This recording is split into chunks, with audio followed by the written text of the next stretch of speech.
Hey everybody, I'm Melanie Alexander and welcome to the first edition of Connected of 2018. We're glad that you're able to join us once again.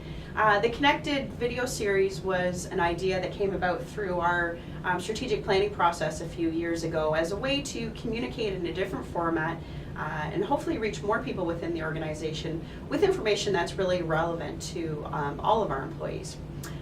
You'll see that I have a new co-host beside me today. This is Michelle Panessa, and Michelle will be with us for about the next year while Anna Tavener is at home taking care of her brand new bouncing baby boy.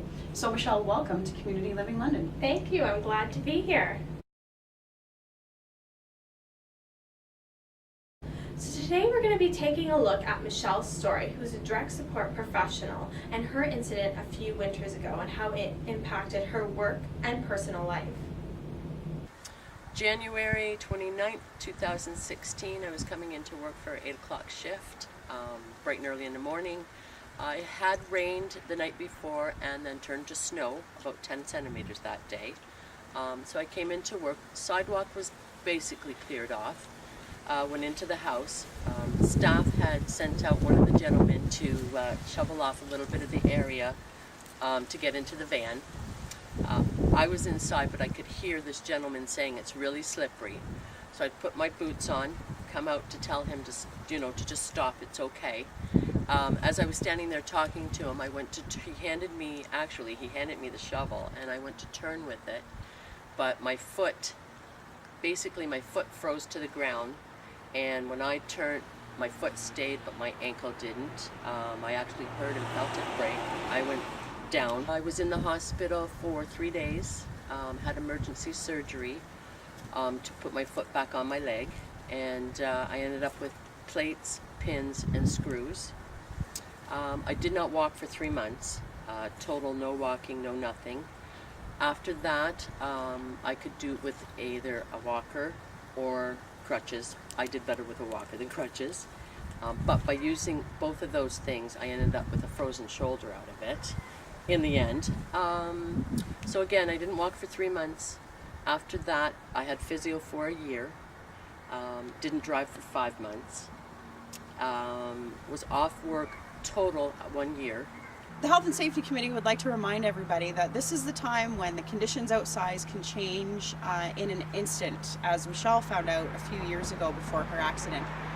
Please be careful of the conditions and be mindful that an accident can happen at any time to anyone in any place, and be particularly careful of the slippery conditions outdoors. If you're working in a location and there has been some snow or some precipitation, some freezing, please be sure to understand that safety is everybody's responsibility.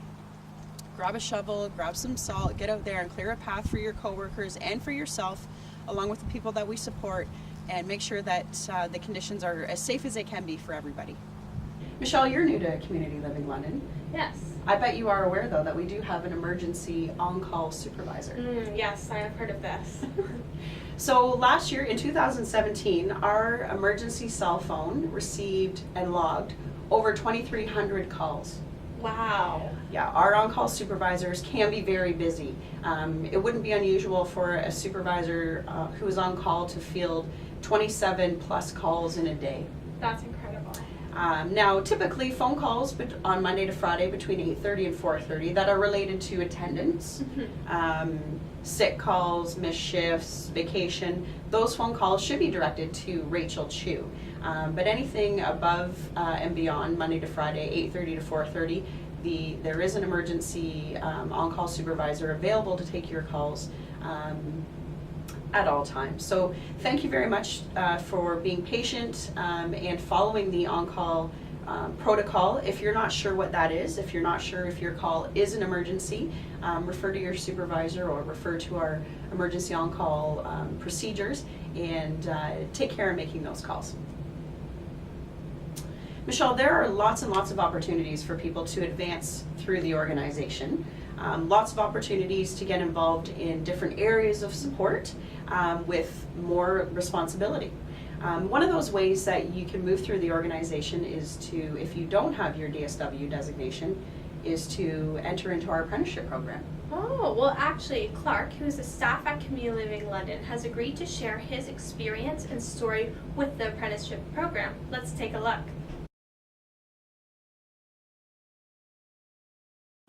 I could wholeheartedly endorse the idea of getting more education, especially through the apprenticeship program.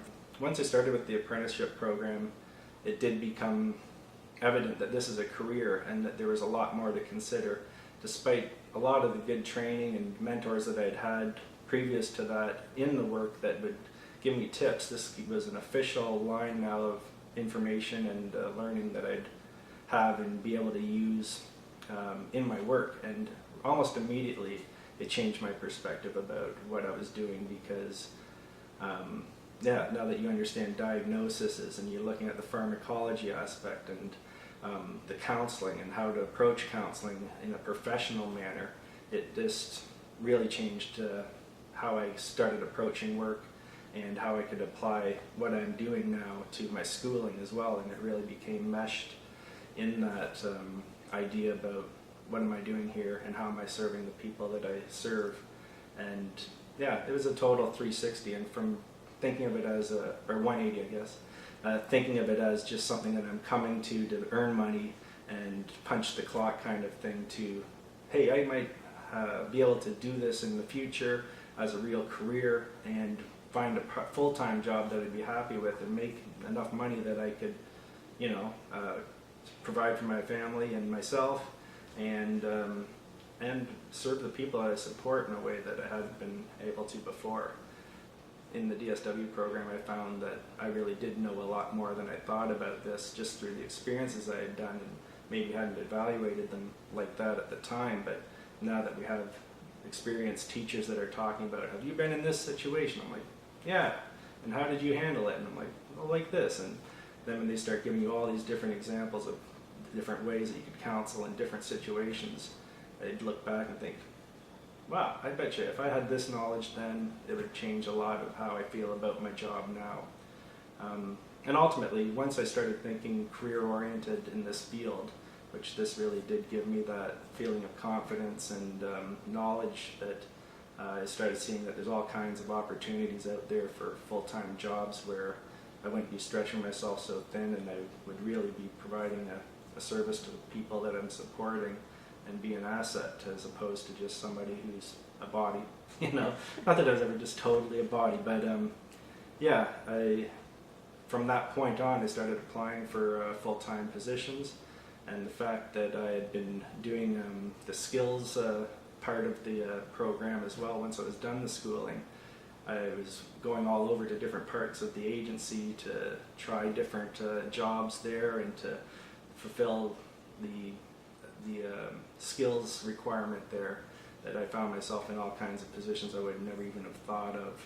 And to see different parts of our agency too, that I don't think if you're just working in one accommodations location that you'd be even thinking that there's CSP and there's helping people with jobs and there's you know, high functioning people that need help with employment and just general living skills. That it really opened my eyes to how many different opportunities there were here at Community Living.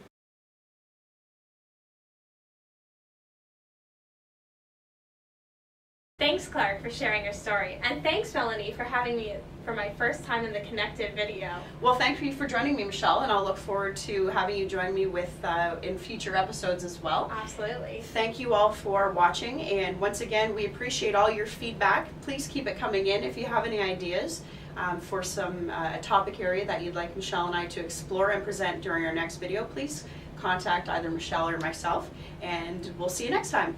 Bye. Bye.